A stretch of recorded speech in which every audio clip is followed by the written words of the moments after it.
Welcome to episode 13 of A Day with Dre. We've got an interesting one to go over today. It's about this phenomenon happening all over the world, and that's the incel movement. Not new, but certainly becoming more and more relevant each day. But before we get into talking about what an incel is and this movement happening, make sure you subscribe to A Day with Dre podcasts. Again, I'm available on Spotify, Apple Podcasts, YouTube. Also, there's an Instagram page, TikTok, YouTube Shorts. Pretty much anywhere you take in your media, you'll find A Day with Dre. Liking and subscribing, leaving comments is the easiest way to support this podcast. And, leaving comments on things you agree with, disagree with, even ideas for episodes, anything helps. So all of that feedback is greatly appreciated. Now, let's get into it. So let's talk about incels. What is an incel? Okay. An incel it's a made up word. It was actually coined by a woman back in the 90s, and it means involuntarily celibate,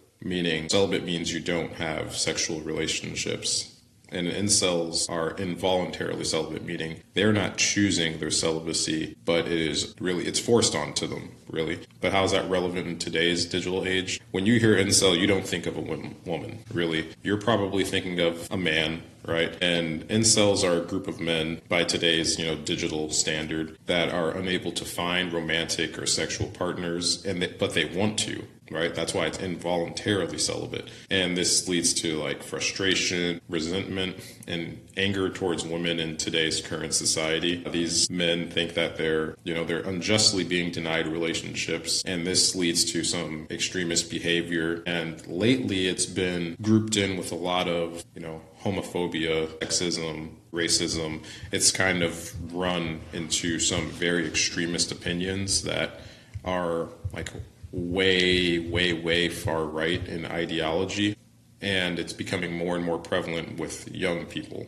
I read that young men today, that's the highest rate of virgins that have been recorded in many decades, and of course that in line with people in incel ideology. So it's almost like its own epidemic happening across the world, but especially in Western society. So really, before we dive into this, we are going to talk about some sensitive things that have happened with this community. So I guess that's my trigger warning, is that this does include some things that can be triggering because the incel community has committed some atrocities. So they have affected people very negatively. So whether that's been you directly or someone you know directly, that's the trigger warning for what we'll get into. So really, the core beliefs and terminology that this unique community uses. So the incel community right now is really big on the internet. And this, of course, with the internet, the younger you are, the more the internet really dominates your view on the world. And that shift towards kind of the internet controlling your view of the world and controlling all aspects of your social life has allowed this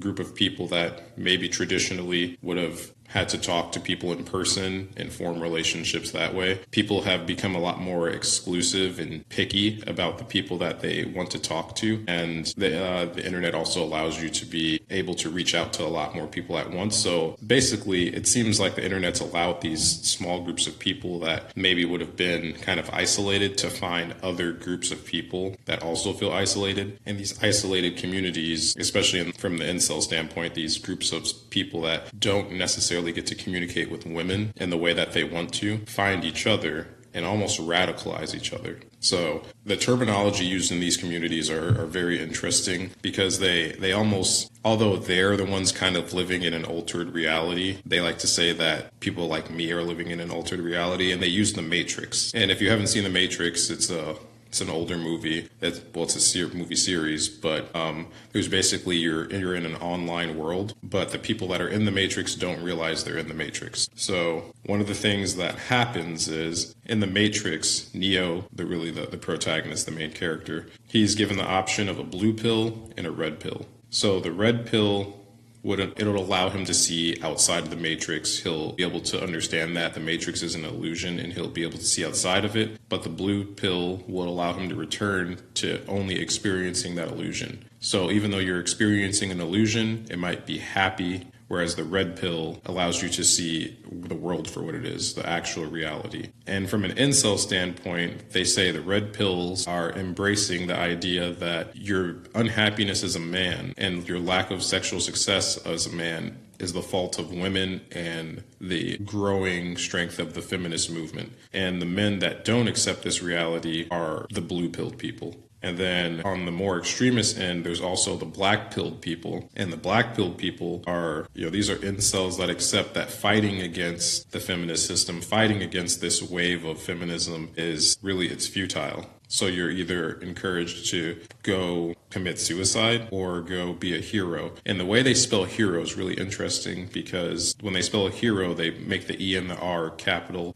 And that's referencing Elliot Rodgers, who back in 2014 went on a killing spree as an act of misogynistic terrorism, specifically target women or happy couples because he himself could not achieve that. So again, just encouraging violence against the group of people that they feel like are the reasons that they aren't able to find any type of romantic happiness. So there's really one of the core beliefs is like entitlement, right? These people feel like they just are entitled to having happy relationships with women. And other people that feel like that really, they find each other and then they amplify these views to the point where they make violence against women or people that are in happy relationships, or not even happy relationships, people that are just in relationships. They make violence against those people acceptable because they're not experiencing something that they feel like they're entitled to. So it's almost like if I can't enjoy this, no one will enjoy this, and they'll go down guns blazing. The language that these communities use, it's kind of dehumanizing women to just,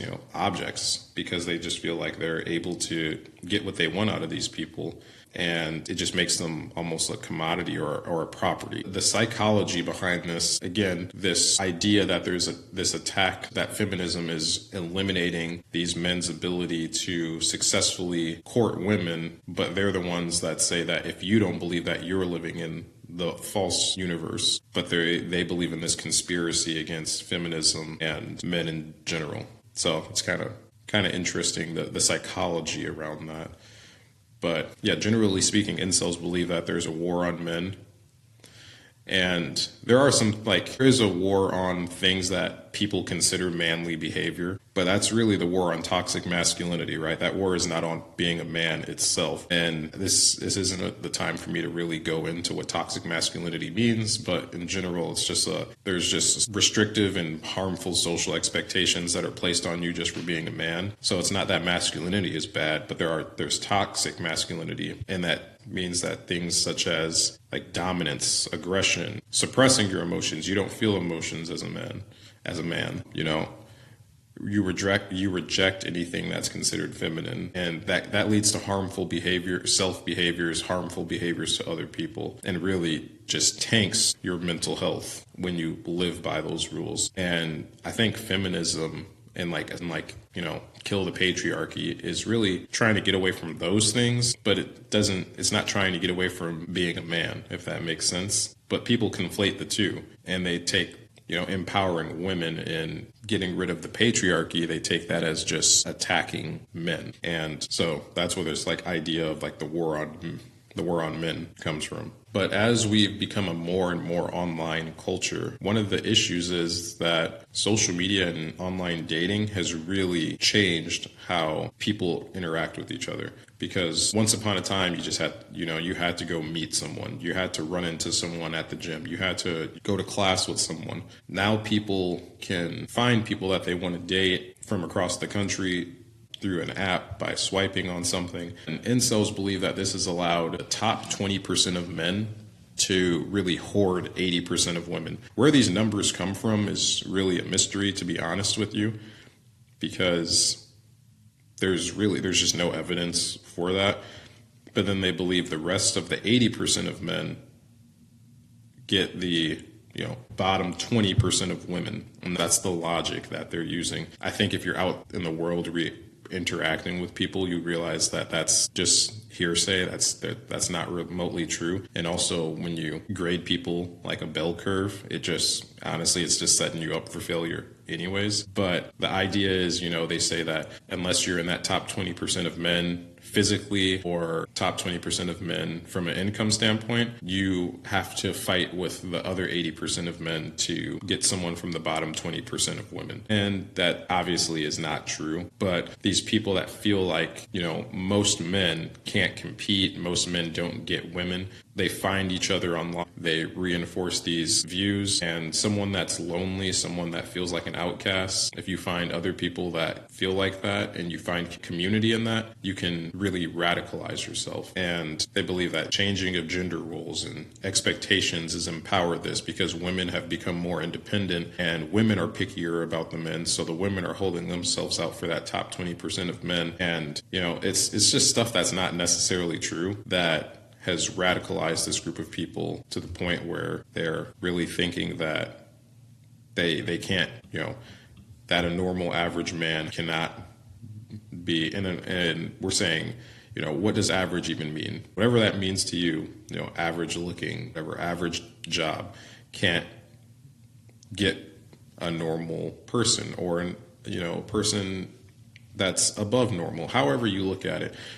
That these things are possible. They happen in real life. And honestly, quite often, there's, everybody's seen, and of course, I'm just speaking about like heterosexual relationships, but everybody's seen a guy that is with a girl and people are like, how did he get with that person? And it doesn't always mean that they're rich. And honestly, most times, more often than not, in real life, if you actually deal with people and see people in real life, they're not rich. Some people just don't care about how much, to an extent. We don't have to get in. This isn't a dating episode, but to an extent, some people just don't care about things as long as that person makes them feel happy. Of course, there's always going to be people that live outside of those rules. But when you get how you view the world from Twitter and Reddit threads, you're going to look at the world a specific way than you would if you just went outside and dealt with people in real life. And that's really what it comes down to. The reason that I'm talking about this in particular is that there's obviously danger and consequences when talking about incel culture, right? There's a series of incel-related violence, and I'll post with this episode a link to all the different crimes done against people by incels. But one of the most damning things is how you see people treat each other online. So these same men that feel like women are being picky and, the average woman is saving herself for, the top 20% of men. But then these same people, a girl that's conventionally pretty online posts a picture of herself, you'll have an army of men going mid, or post your OnlyFans. And again, this is people that the internet has ruined their way of talking to people, because in real life, no one talks to a woman like that. You might see someone say that on Twitter, but these people they really believe this is how you interact with people. And then they think that women don't want to interact with them because they're, they're not rich or they're not 6'5" or something like that. But in reality, dude, you just don't know how to talk to a woman. That's really what it comes down to. The constant online harassment, the constant reduction of, and this is not an anti-OnlyFans, anti-sex work podcast or anything like that, but treating women that don't engage in OnlyFans, that don't engage in, I guess, internet pornography, and soliciting them for those things, DMing people, asking if they have a OnlyFans when there's no evidence, no link in bio, nothing like that. That is really offensive to some people, and that's just not how you, that's just not how you talk to people, and you wonder why people are so repulsed by you. So again, I'm not trying to victim shame incels into, I'm not trying to shame them into getting their act together, but this is more of like a safe space reflection. Like, have you ever thought that you can't just ask someone for nudes because you think they're pretty? You can't just ask someone for their OnlyFans because you think they're pretty. That's just not how the world works. But you conflate internet culture with how you actually deal with people that you might want to meet off the internet, and it pushes them away. So the online harassment, treating women in particular like they're not people, that they're objects that you are entitled to receive sexual benefit from, that all of this is extremely dangerous to society. And Yeah, so all of these things that are championed, like incels, so they look up to people that are not them. Like, for example, Andrew Tate's very popular with incels, and he encourages treating women like garbage. He encourages, if you have emotions for a woman, it's actually kind of gay because having feelings is feminine. Like, things like that it's just the ridiculousness around the community that is going to be the downfall of the people in that community, of the loneliness, the anger. Instead of finding the healthy outlets, they find other people that feel that same way, and that just leads to dangerous and violence against people, to the point where people have lost their lives. And again, there's a link in the bio of like different crimes that have been committed by people with this type of ideology. So what do we do to combat this? How do we start having healthier conversations about this? Because honestly, our country is having a more conservative shift, and this is empowering to an extent some incel ideology, because with some of the conservative shifts, there's some loose beliefs, or maybe not so loose, depending on how you look at it, that the feminist movement is moving too fast and it's actually hurting women, and that indirectly empowers incel ideology, because incels essentially are declaring a war on feminism. So how do we easily dismiss some of these things? So we talk about, feminism making women too powerful, but last time I checked, women are half the population, right? They don't even remotely hold half the wealth. They don't hold remotely half the positions of power. So like, sometimes you just have to step back and remove your emotion from it and just look at the facts. So being lonely, being angry, these are emotions that are legitimate and valid, but deciding to declare war on an entire group of people because of it are where it becomes very invalid. So maybe instead of finding other people that promote violence, that promote animosity towards women, how about you truly reflect and think about what's wrong? Why are you not having success in the way that you want? And maybe ask a person, ask a woman, maybe talk to them instead of demanding, instead of feeling entitled to them. Ask them why you're not seen in that light. And maybe maybe it might be a gut punch. It might be answers that you're not ready for. Maybe it is easier to blame society and the world versus looking in the mirror. But preventing yourself from further radicalizing, isolating, being lonely, and finding other people that have maybe just as dangerous mindsets, that might save you from a world of trouble later on in your life. And I say a lot of that to say this, because of course there's going to be people that, you're not, that aren't going to be interested in you based on how you look, based on how much money you make. But the point of this is to talk about how letting that radicalize you into being a group of people that hate women, that hate happy relationships, that's gone way too far. And that's detrimental to society. It's detrimental to people's mental and physical health. And it ends up in violence that's just never acceptable, to be so radicalized that you just carry out violence against people simply that have never done anything wrong to you, but they represent something that you hate simply for being born a specific gender, specifically, people that are attractive that you've never met. You just think they will hate you because they're attractive. And these are the things that have happened. There's been mass shootings, there's been stalkings, there's been mass casualty events in different countries, just because people simply think that there's some collective push by women to not be with the average man, that all women need to shoot for the top 20% of people. They're using that to explain the birth rate slowing down. They're using that to explain men's mental health generally going down.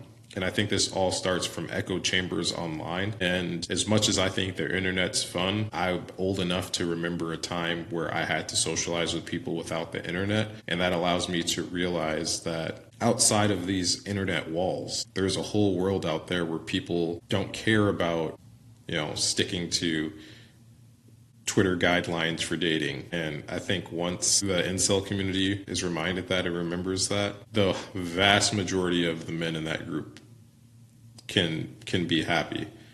But maybe it takes, the average man to stop thinking that they're entitled to the supermodel You're not entitled to any person.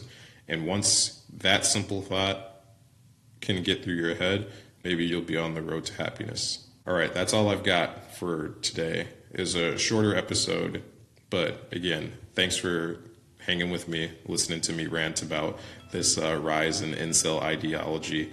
Again, this is Dre from A Day with Dre, and if you want to support the podcast, again, subscribe. Spotify, Apple Podcasts, YouTube, anywhere you find your podcasts, please subscribe. Also, TikTok, Instagram, you'll find shorts.